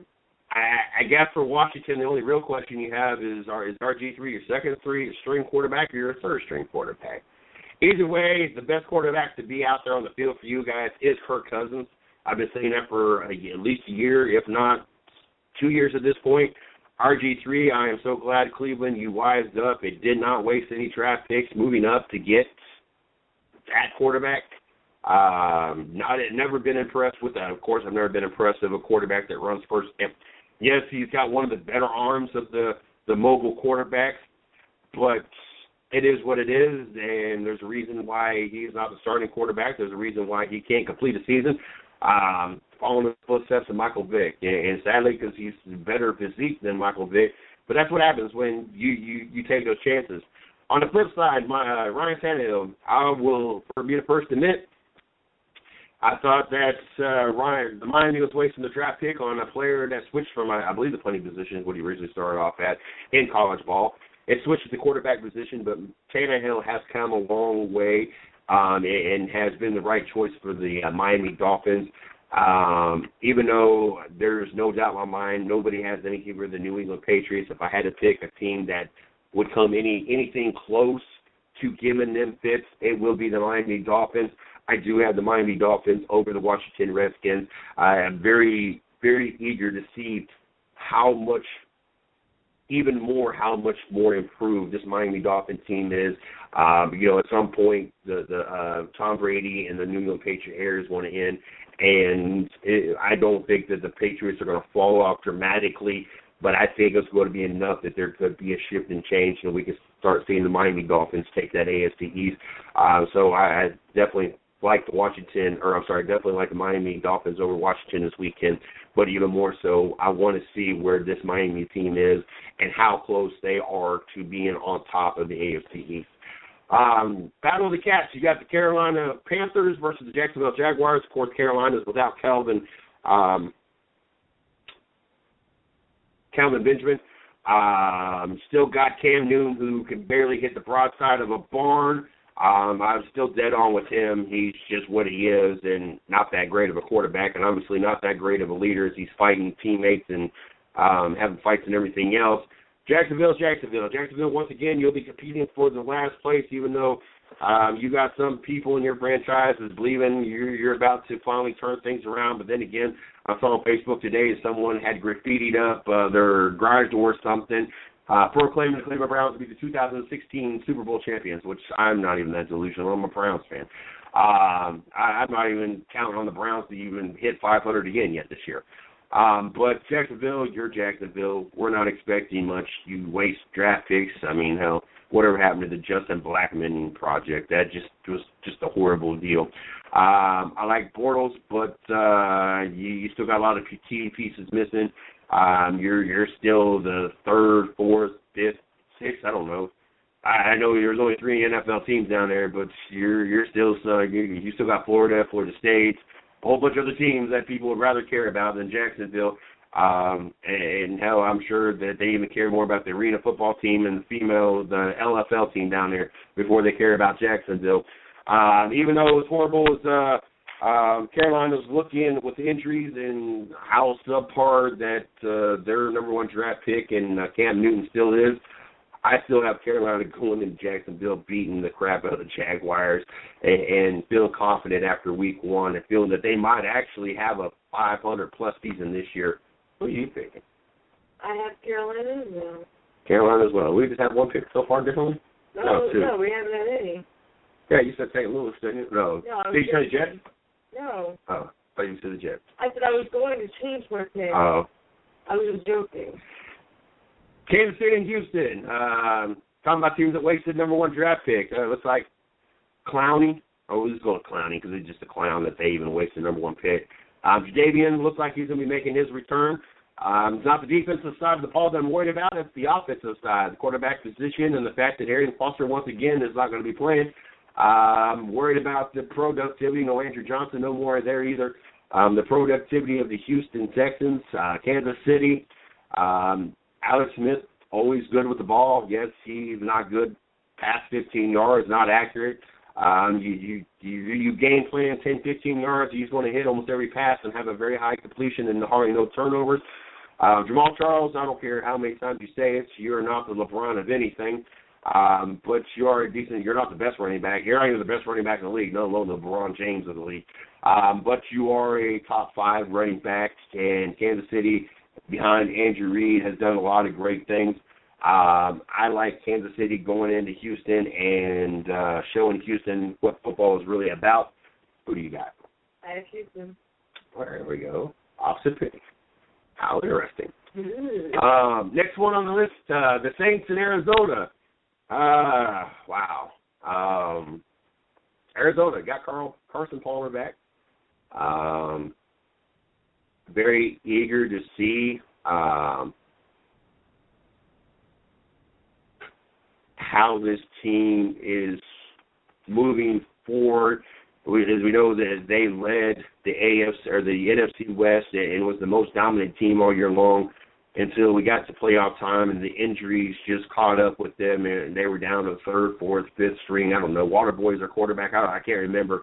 And, yes, the Carolina Panther fans down here like to remind me every time I talk about the fact that a below 500 team should not be in the playoff. Well, they won their playoff game. Well, yeah. The Waterboy was out there being a quarterback. Anybody could have beat the Arizona Cardinals in the playoffs. But that's not the case now. Carson Palmer's back, got your targets, you got your run game, got a defense. Bruce Arians, I'd love to see how much more improved this Arizona team is. New Orleans, you ain't got Jimmy Graham no more. You couldn't hit 500 last year. It didn't even take 500 to make the playoffs. You couldn't even do it. Don't have a lot of confidence in you right now. Either the Browns held you, or no, I think you won on the last second field goal. Either way, it was a close game with you and the Browns. It kind of tells you what kind of season you had last year. I don't expect things to be different in game one. I expect Arizona to have a strong showing at home and be able to be victorious over the New Orleans Saints. Shorty, what you got? Arizona. That was the last thing I stalked tonight before I left work was Arizona's. Those are nasty. Yeah, I have no interest in. It's one of the more popular drinks, and they got fruit punch. I don't know. I have no interest in trying it. There's like 4 or 5 different brands of fruit punches in there, and I'm a fruit punch kind of person. I just have no interest in trying not the Briss, not the Fuse, not the Arizona. Just don't have the interest at all. I don't know why. Maybe you're not as much of a fruit punch person as you think. Not as fruity as I think I am. I guess not. I guess not. You just like the idea of being fruity. Don't like the Anyways, idea. the Lions and the Chargers. Interesting matchup. 2 quarterbacks that I'm not a Stafford fan, but I wouldn't mind having either one of those quarterbacks as the Cleveland Browns. Calvin Johnson and the Detroit Lions go into San Diego. Of course, you lost Ndamukong Suh. You lost some key parts of your defense. San Diego, you secured Phillip Rivers for 4 or 5 more years, showing some life last year. The last couple of years, you're starting to move back in the right direction. I like San Diego out in the West. Honestly, I think that is your team to beat in the West. I know there's still people sold on Denver, and we're going to talk about that in a little bit. As a matter of fact, the next game, I am not sold on Denver at all at this point. San Diego, I can back before I back any other team in the West. I have San Diego at home over the Detroit Lions. Who do you got? I have the Lions. You have the Lions. Next game on the list, Baltimore Ravens and Denver. I do not like Joe Flacco at all, but I like the fact that he has a lot of good weapons on that offensive side of the ball to throw to. Baltimore always known for the defense, not really worried about on that side of the ball. You got Demaryius Thomas, who on the Denver Broncos that just got overpaid. I like to believe that he'll live up to his contract. I don't expect it. Offensive line for the Denver Broncos, injury plagued and not very confident in that. The run game has really not been existent for a long time now. I expect Aaron Rodgers, I don't know why I keep wanting to say Aaron Rodgers for. I really expect Peyton Manning, and not being a mobile quarterback, to spend quite a few moments on the ground this weekend. And I just don't see this Denver Bronco team. I think it's done road its ride. Denver went all in Peyton Manning, bringing them home a championship. They possibly forked over their future. Not that I necessarily think that Tim Tebow was their future, but he did win a playoff. He did help turn that team around. That money and that focus, if not on Tim Tebow, at least could have been into a future quarterback instead of going in to a quarterback as great as he has been, not good enough to win you a Super Bowl. I have Baltimore going into Denver, beating the Denver Broncos, setting the pace for both of those franchises and what kind of season they're going to have. I have Baltimore. Baltimore as well. Because their jerseys are purple. Their jerseys are purple. And the fact that I hate Baltimore and you just like to try to... Yeah, it's Sterling's favorite team. Wow. That might be costly tonight. Oh, no. Next one on the list is Cincinnati and Oakland. Luckily for Cincinnati fans, it's the beginning of the season. That means Andy Dalton is not going to throw 6,000 interceptions, and it's lucky it's not playoff time or Andy Dalton and Melvin Lewis would just lose. So luckily for Oakland, the Cincinnati fans, it's game one. Oakland, well, it's Oakland. As impressive as the quarterback was last year, and the fact that there was some bright moments in the Oakland season last year, in this preseason, and Trent Richardson obviously was not one of the bright moments for the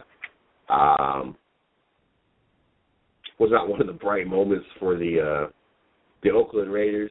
There was some bright sides to the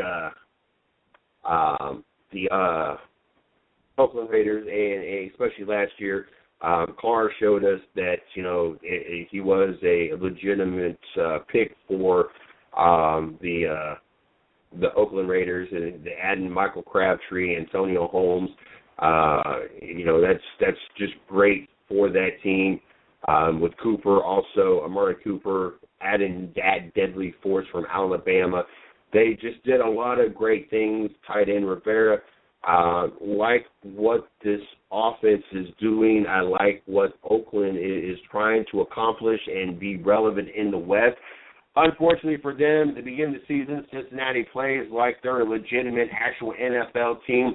Give it about mid-season, a little bit past that, and they look like the same Cincinnati Bengals that most intelligent Ohioans know that they have no business being Ohio, and they wish they would fall off into Kentucky and fall apart.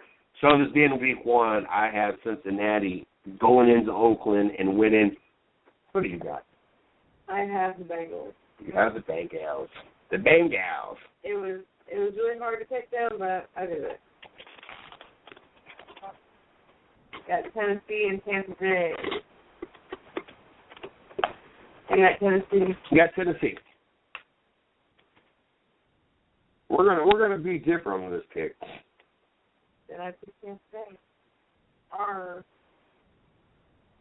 I picked the same. What's interesting about this matchup is you got number 1 draft pick versus number 2 draft pick. And unfortunately for the rest of the NFL, there's going to be a lot of hype about two quarterbacks that have not proven anything to anybody. You have Marcus Mariota, who, okay, he was a very popular player in college, so he went to Heisman Trophy. Not that he really accomplished anything in college football. He played in the Pac-12, for crying out loud. Yes, your numbers are going to look good. You don't have that many legitimate opponents. It's not like you played in the SEC or the Big Ten. When it came down to you having an opportunity to play for a national title, you choked. So therefore, you have one quarterback right there that is unproven. Second unproven quarterback, Jameson Winston on the other side of the ball. People are going to throw out, won a national title. Yeah, but you didn't play nobody. You played not the best SEC opponent. You played Auburn, who it took 2 miracle plays, one being a 108 or 9 yard field goal return against Alabama, that should have been your opponent, Florida State's opponent in the national title game, which Florida State would have not won. You pansified your schedule. Your opponents were 81 and 81, so you didn't play nobody all year long. And then you went through the next season with another pansified schedule, a bunch of nobodies, and yes, that means you played a bunch of ACC teams as well, until you ran into the playoffs and you actually had to play somebody that mattered. Then you had your butt handed to you. So you have 2 quarterbacks that there's going to be a lot of focus, a lot of talk, because they went 1 and 2 that have not proved anything, probably will be lucky to see a second contract unless there's a team out there that feels sorry for them, which obviously there's not a lot of teams out there that feel sorry for teams or players, because if so, Tim Tebow would have a contract. He's better than both of those sorry quarterbacks, and yet he is not got a position. So I would be surprised if either one of these two quarterbacks actually see a second contract. But with that being said, I'm going to take the home team, and that's basically what it boils down to. I'm going to take the Tampa Bay Buccaneers over the Tennessee Titans. Next game on the list, you got the New York Giants and the Dallas Cowboys.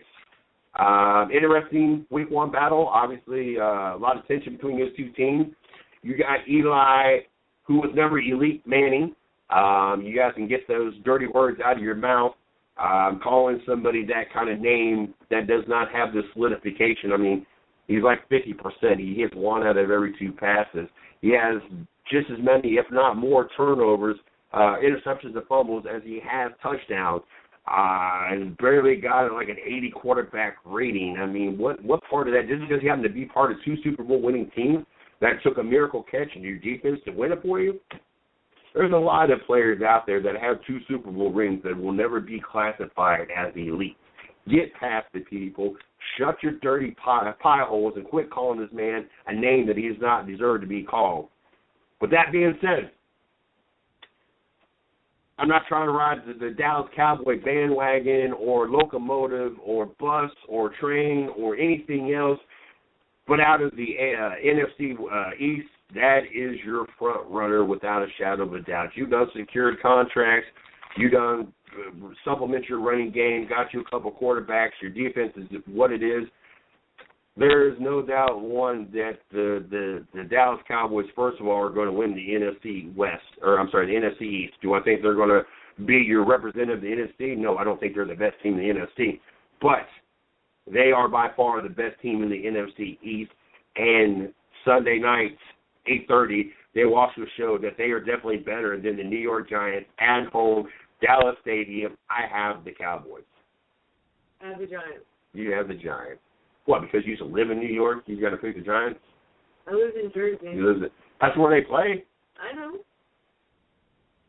No, but I was at one point a Giants fan. Many years ago. The dirty words that come out of your mouth. I learned. You learned. I Did you repent your sins? I did. Then I became a Baltimore Ravens fan. I'm not really a Ravens fan. Monday night, as always, Week 1 doubleheader. First game kicking off 6:10. Second game kicking off at 10:20. First game is the Battle of the Birds. You got the Philadelphia Eagles and you got the Atlanta Falcons. Once again, I'm not a Tim Tebow follower, lover, or anything else. I respect him as a person and what he does and the fact that he's actually a leader. And it really shocked me after watching him develop and be a better quarterback statistically in the preseason. I know it's just preseason, but he threw some very impressive passes. I was really honestly surprised that the Philadelphia Eagles went ahead and cut him, especially knowing that you have one quarterback that cannot barely finish a game, but not finish a season, as in Sam Bradford. And then we also know Mark Sanchez and the fact that he just has no quarterback capabilities and likes to run into his own players and fumble the football. Why not have one quarterback that might not statistically be the greatest, but actually can get out there and play and be tough about it? Atlanta, it's hard to predict you. 2 years ago, you went like 4-12. A team that was highly favored going into the season. Then the offseason, you improve your offensive line, and they're like, oh, now they're going to give Matt Ryan some time. Now the team is set to make a nice playoff run, and you couldn't even break 500. You almost made the playoffs. Don't get me wrong, but you couldn't even break 500. And it's sad to say that your division winner wasn't even 500, but you couldn't even break 500. Nobody in your division could break 500. It is hard to read you. Because every time anybody thinks that you finally got the right piece to finally turn this back around with Julio Jones and Rowdy White and Matt Ryan and all those pieces that you have offensively, and you had, Gonzalez extended his career one more year because he thought that he finally got the pieces there. It's hard. It's hard to pick you. But it's harder to even pick the Philadelphia Eagles, knowing that there is a lot of tension on that team. That you got two quarterbacks that you can't count on playing an NFL caliber kind of game. We don't even know anything really about Sam Bradford. He don't play enough and stay healthy enough to really know anything about him. I have Atlanta at home. Words of advice: so you don't lose no games, or you don't lose, forfeit any games or lose any more, get any more fines. Don't turn the speakers up and falsify your crowd noise. Let's go legit. Let's go ATL style, Atlanta. Quit trying to cheat as well. And I'm trying not to knock you. Every team cheats. Just who gets caught is a different story. But I have Atlanta at home against the Philadelphia Eagles. I was going to go with Philadelphia, but then I changed my mind. So I am going with Atlanta. Go with Atlanta. I mean, no more Shady McCoy, no more Deshaun Jackson. A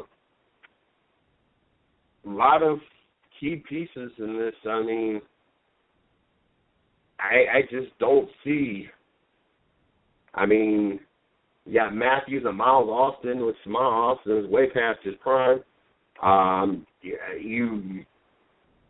DeMarco Murray is your highlight, and if DeMarco Murray can stay healthy and not fumble the ball, yeah, that's great. He's no McCoy, Riley Cooper. I mean, that's going to be what your primary target. I mean, there's not a lot of pieces to the Philadelphia Eagles team, and to include the quarterback position. So I mean, it's going to be a long season for the Philadelphia Eagles. I think you're going to see a lot of butthurt Philadelphia Eagle fans this year, because I think they're expecting a lot more out of this Eagles team than is what is really there. The Falcons. I mean, you still got Roddy White, you got Hester, you got Julio Jones, you got Tammy at the tight end position, Freeman and Coleman back at the running back. As long as that offensive line can hold up to get Matt Ryan the time he needs, and as long as the Atlanta defense can finally show up for an entire season, this Atlanta team, I mean, they're stacked to be good. It's whether or not they show up and do it. I mean, they've been stacked for 2 or 3 years now, and 4-12 2 years ago, and barely 500, or being below 500 again last year, just showed us that this Atlanta Falcons team is very unpredictable at this point. And either way, I mean, home game in the Dome, looking at it on paper, there's no doubt that this Atlanta Falcons team is much better than this Philadelphia Eagles team could ever dream about being. Last game on the docket, the late game, the game that with some uncertainties there. The game we'll actually be able to watch. The game you'll actually be able to watch. Minnesota Vikings and the San Francisco 49ers. Interesting to me because we're opposite. This San Francisco team in the offseason took a lot of hits. Players retiring, players going to other teams, players being suspended. There are just a lot of things that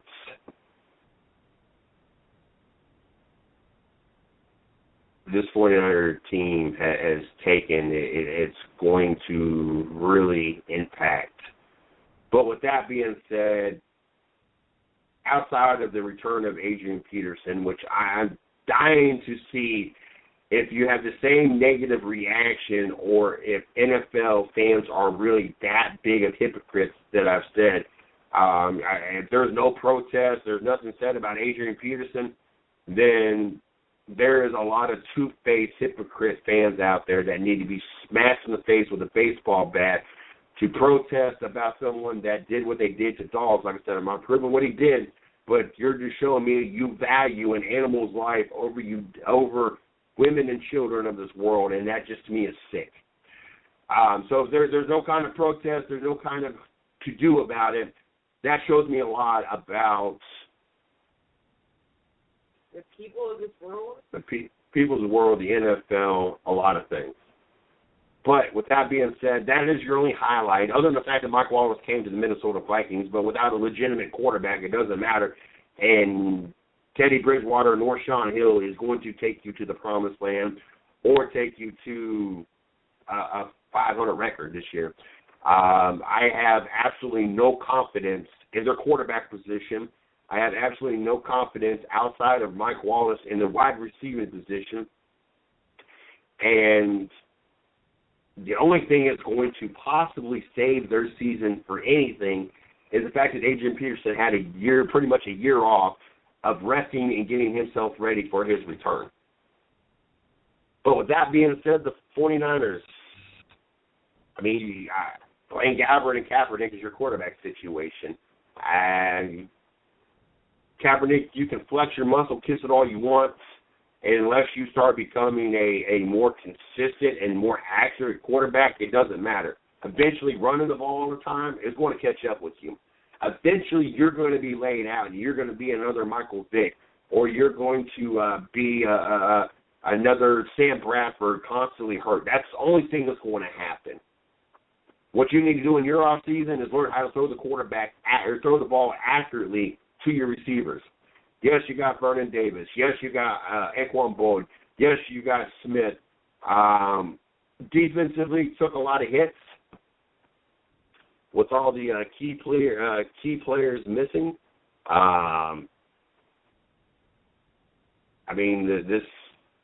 This front line is just not anywhere close to what we've seen for a long time. A lot of faces gone. And so a 49ers team that a lot of fans have got accustomed to either winning that division or at least giving Seattle a run for the money is now going to be that same 49ers team as last year that is sitting in third place looking up at the Arizona Cardinals and the Seattle Seahawks. But fortunately for them, at home, they play a team that has no quarterback, only one receiver and a running back and not an impressive defense. Lucky for them, they're going to start off the season 1-0. Lucky for them, they are going to beat the Minnesota Vikings. Like I said, we're not going to. What's that? Like I said, we went opposite on this one. I picked the Minnesota Vikings. Is it like that important to color your polar cup purple at this point? Yes, I'm showing my support for the Ravens and for the Vikings. You pick Baltimore. Yeah, I did take Baltimore. Those are our picks here at the One Ted Nation.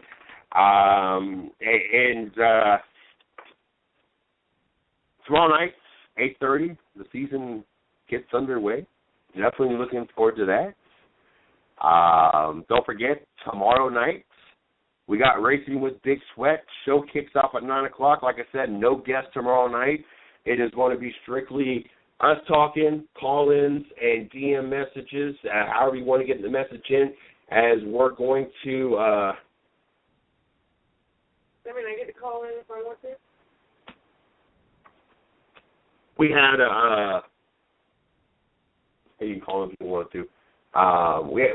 We're topic of conversation with NASCAR going to Darlington last weekend, and of course being South Carolina, and of course with the whole hot topic of the Confederate flag being brought up. That is going to be the focal points. We want your opinions. We want your questions. We want your thoughts on that with NASCAR, the Confederate flag, and all that. So make sure you guys check that out. I will be having a Mr. CJ Sports Uninterrupted edition tomorrow afternoon, so looking forward to that. I like how things combine. The guys over from Seek to Destroy Cancer we're involved with has actually done work with Dylan Martin in the past with the company he used to work at. So it's really cool how everything kind of goes together. And it's really cool as I'm getting messages in as he missed the Dylan Martin interview earlier on. Friday night, 9:30 as well, Fly Ball Friday. Make sure you guys check that out. Like I said, on Spreaker. I'll be posting them on Facebook. We got the Mr. CJ Sports Uninterrupted. We try to have at least one show a day. I try to have one show a day. And we'll try to up that. The goal is we get 3 hours a day, break it up how we want. We want to try to use most of that 3 hours a day as possible. So we're trying to use that for updates, breaking news, just topics that is sitting, hard on my mind that I want to, kind of express my feelings about. So make sure you guys like us on Facebook, like my fan page, Mr. CJ Sports, like the site side and the sports side of the house, 110 Nation Sports, or the radio side and the guest side, 110 Nation Sports Radio. That way you guys are kept in the loop. You can also follow us on all these. You can go on the BTR and follow the show. You can go on the Spreaker and follow the show, such as SoundCloud and whatnot. That way you get notifications when those shows actually are published. That way you can catch however you catch the show. Also, we would love more than anything, we are on Stitcher. We would love, they have two categories. They got the top 100 shows, and they got the top 100 sports shows. Our ultimate goal is to be part of the top 100 sports shows at first, and of course, we would love to be part of the top 100 of every kind of show eventually. But if you got Stitcher app downloaded, make sure you check out the 110 Nation over that way as well. Go over there, like it, share it, and make sure you check that out. Also, if you've not downloaded it, it's a free app. Just go and go to your Play Store or however your phone is makes you download. It makes it where you can download apps. Download it. Check that show that way. Help us be in the top 100 sports shows and help us grow in the popularity on that platform as well. We're on iTunes, SoundCloud, Stitcher, Spreaker, YouTube. We're trying to bring this show and all the shows on the 110 Nation Sports Radio Network available to you any way we can. We're going to continue to do that. We're going to continue to keep expanding the platforms to give everybody a way to catch the show on how they catch the show. So make sure you guys check that out. Make sure you guys check out our company site, www.the110nation.com. Check out our blog site, www.the110nationsports.com. Like us or follow us on Twitter. You can follow me at CJSports1. You can follow the 110 Nation at 110 Nation. Don't forget to check out Snafu Seasoning. That's SNAFU Seasoning.com. Get your bottle today. It's either $6.99 or $7.99. Show your support. Get out there and order a bottle. We'll be ordering a bottle here in the next week or so. To show our support as well and give an opportunity to try this. I'm always adding the seasoning to my meat, so I always season my meat. Yeah. I'm pretty sure I always season your meat. Yeah. No, the last few times I cooked my own meat. The last few times. I've had multiple hamburgers over the last couple of weeks that you have not been here for. That's not the last time you had meat. Anyways. We'll be showing our support for them showing our support. We got a couple more sponsors in the conversations, and so we're looking forward to them. You're interested in being a sponsor for the 110 Nation? All you do is hit me up, MrCJSports@gmail.com. Interested in being on the show? All you do is hit Miss Lee. That's LEE_110Nation@yahoo.com. If you want to join the 110 Nation, many different things going on right here. Definitely looking for writers over for the blog side of the house. Also looking for hosts and co-hosts. Now we got multiple shows going on all the time. Definitely got room to add you to the 110 Nation radio network. Behind the scenes, social media is we would love to kind of be more of a force on the social media side of the house, marketing, PR, whatever the case may be. All you got to do is hit me up, MrCJSports@gmail.com. Don't forget, tomorrow night, 9 o'clock, Racing with Big Sweat, 10:30 Friday night, Fly Ball Fridays. Check me out, Mr. CJ Sports Uninterrupted on Spreaker. Until Monday night, for those that just follow the 110 Nation Sports Show, or tomorrow night, the rest of our fans, you guys have a great night. Enjoy this season as now we've hit the most wonderful time of the year, and we'll talk to you guys tomorrow. Good night.